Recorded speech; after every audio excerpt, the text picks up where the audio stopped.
አባቴ ጣፋጭ ነገር በጣም ነው የሚወደውና ዛሬ ባቅላባ ሰርቼ ልወስድለት ብዬ ማታ ላይ ነው መስራት የጀመርኩት።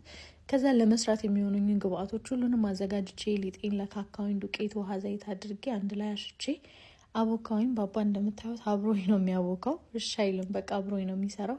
ከዛ ሊጦቹን ቆራርጬ የበቆሎ ዱቄት እየነሰነስኩ እንዳይጠባበቅብኝ በደንብ ከዳመጥኩኝ በኋላ ቆራርጬ ከዛ ውስጡ ለውዝ አድርጌ የጾም ስለሆነ ደግሞ የአትክልት ቅቤ ነው ከላይ የተጠቀምኩት።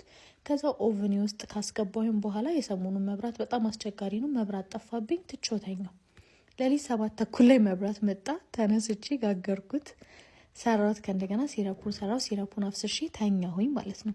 ጠዋት እንቅልፍ ጥሎኝ 4 ሰዓት ነው የተነሳሁት።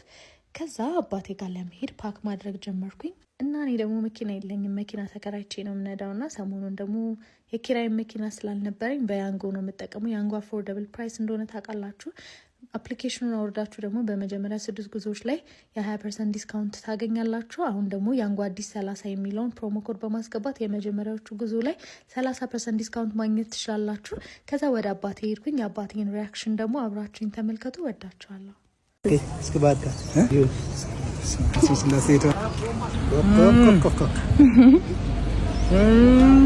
አይፍራ ይሄ ነው ባቅላባ የሚባለው።